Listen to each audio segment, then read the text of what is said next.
que les chiens peuvent nous entendre dans les tunnels? Eh bien, c'est ce qu'on va tester ensemble aujourd'hui.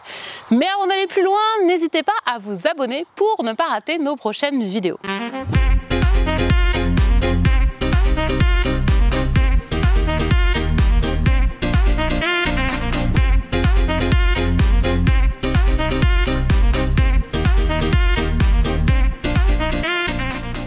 Bonjour et bienvenue sur Planète Agility. Je suis Pauline, coach d'Agility, et aujourd'hui on va répondre à une question qu'on s'est posée il y a peu de temps lors d'un stage. Est-ce que notre chien peut nous entendre quand il est dans le tunnel? En effet, nous, ce qu'on apprend à nos chiens, c'est qu'on va avoir des ordres différents en fonction de ce qu'on veut qu'il fasse à la sortie d'un tunnel. Donc on va avoir un ordre qui va dire « fonce tout droit » et on va avoir un ordre pour le prévenir qu'il va falloir qu'il tourne court à la sortie. Et cet ordre, on va lui donner avant qu'il rentre dans le tunnel, parce que notre idée, c'est que quand le chien est dans le tunnel, il ne peut pas nous entendre. Si c'est pas très clair pour vous, cette histoire d'ordre sur le tunnel, on a fait une vidéo il n'y a pas longtemps sur le sujet. On va vous mettre le lien juste ici et vous allez pouvoir aller voir pour mieux comprendre. Dernièrement, lors d'un stage, une de nos élèves nous a dit « Non mais pour moi, c'est pas la peine de donner l'ordre avant que le chien rentre dans le tunnel parce que je pense que mon chien peut m'entendre à l'intérieur. » Nous, ce qu'on pense, c'est qu'avec le bruit qu'il y a dans le tunnel quand le chien va passer, ses pattes sur le revêtement du tunnel, le fait qu'il soit dans un tube et que du coup ça fait beaucoup d'écho, eh bien le chien finalement va pas vraiment pouvoir nous entendre aussi bien que s'il n'était pas dans le tunnel. D'où l'intérêt de donner l'ordre avant pour qu'il ait le temps d'ajuster sa trajectoire. Donc maintenant, on va voir qui est-ce qui a raison. Est-ce que c'est nous ou est-ce que c'est notre stagiaire qui pense que son chien peut l'entendre quand il est dans le tunnel? Pour faire ce test, eh bien, ce qu'on va faire, c'est qu'on va équiper Sky juste ici d'un micro, le même que je porte actuellement, donc on en a un deuxième modèle ici, et on va le fixer à son collier, et on va lui demander de faire le tunnel qui est juste derrière moi.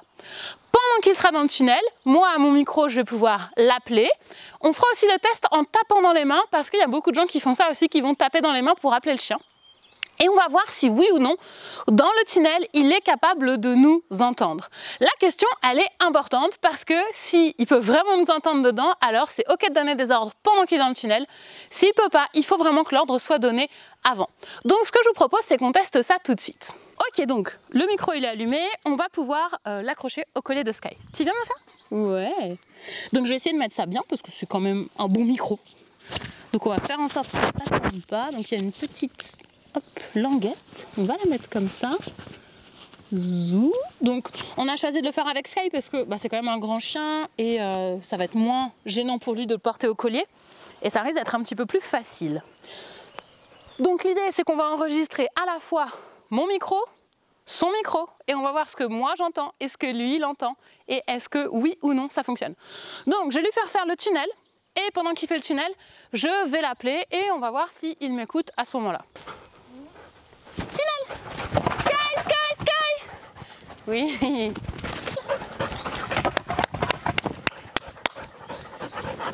Donc, on vient de faire les deux tests avec Sky en l'appelant et en tapant dans les mains. Déjà, juste ce qu'on peut voir avec les passages, c'est que, eh bien, il n'a pas tourné très court à la sortie du tunnel, donc c'est quand même un premier indice du fait qu'il y a de grandes chances qu'il ne m'ait pas entendu.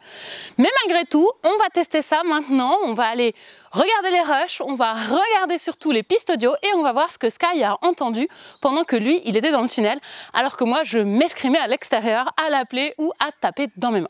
Ok, on est le lendemain du tournage et Camille est en plein montage, donc on va regarder les pistes son. Donc je vous rappelle, moi j'ai un micro, Sky a un micro, on va pouvoir du coup regarder ce que moi j'ai dit, ce que lui a entendu et si oui ou non il pouvait m'entendre dans le tunnel. Alors, ce que je propose, c'est qu'à mon avis, vous êtes un peu loin, vous n'allez pas forcément bien voir, donc je prends l'appareil. Ouais, on fait comme ça. On fait comme ça, vous venez près de nous et comme ça vous allez pouvoir voir les pistes audio. Allez, venez. Ok, donc du coup, premier passage, je l'appelle dans le tunnel. Donc on va vous montrer, là on a le retour écran avec la prévisualisation. Là on a les pistes audio. C'est ça, hein. Au-dessus le micro de Sky et en dessous le tien. D'accord. On voit les deux pistes ici, donc là on voit bien les trois appels. Déjà ça nous donne une petite idée. On voit sur les pistes, voilà. Mais je vais vous laisser écouter, on va voir ça. Ok.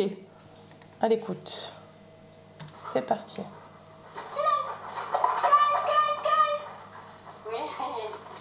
Ok, donc là c'était les deux mélangés. Les deux micros mélangés. Donc ce qu'on va faire, c'est qu'on vous remettra aussi les vidéos directement dans la vidéo au montage, comme ça vous les verrez peut-être mieux qu'avec la caméra qui filme l'écran. Et puis le son sera peut-être meilleur aussi avec le son brut. Ok, donc là c'est Sky tout seul. Donc que son micro, j'ai enlevé donc la piste du micro de Pauline. Ah ouais, gros bazar dans le tunnel. Voilà. Et en fait, il me réentend que une fois qu'il est sorti. Voilà, ce qui est intéressant, c'est qu'on l'entend bien ici. Donc je vais le remettre, hein. Vous voyez ici sur la piste, ça c'est le Sky qui l'entend quand il sort du tunnel. Donc au moment où il sort, hop, le son arrive. Donc on va le remettre en entier, comme ça vous permet de bien l'entendre.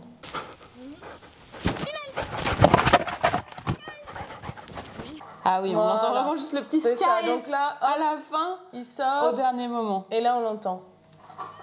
Ah ouais. Voilà, c'est le seul qui l'entend finalement. C'est celui une fois qu'il est sorti. Voilà, sur les 3 fois où tu l'appelles, c'est le seul ici où on l'entend. Et d'ailleurs, on voit, c'est qu'à la sortie du tunnel, enfin, on voit qu'il sort tout droit et il tourne seulement à la fin, une fois qu'il est dehors. Quoi. Il n'entame pas de virage avant de sortir. Quoi.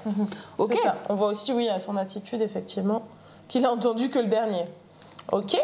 Donc ici, c'est les pistes où tu tapais dans les mains. Yes, donc deuxième test. Voilà, deuxième test, donc là où tu tapes dans les mains. On voit ici, donc toujours pareil au-dessus, la piste de Sky et en dessous, les clac, clac, clac. Ça, c'est quand tu tapes dans les mains. Ouais, c'était pas les claps de début de vidéo. Non. On le sent. Voilà. Ok, donc j'envoie avec les deux ensemble. C'est parti. Bon, on entend bien mes claps, en tout cas à mon micro. Oui. On entend bien mes claps. On entend bien. Ok. Est-ce que je la remets un coup? Allez, vas-y. Allez, je la remets un coup avec les deux. On entend Sky qui souffle aussi. Oui, on entend beaucoup.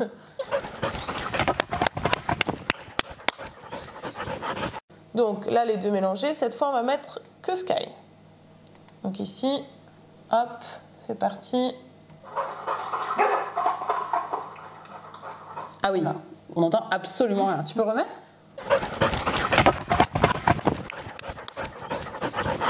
Ah oui, non, clairement rien du tout quoi. Ouais, c'est pas très clair, on entend plus courir voilà, lui qui souffle. Oui, c'est ça. Et même à la sortie, il va moins loin, mais c'est normal aussi, comme on avait fait plusieurs fois, de récompenser en sortie.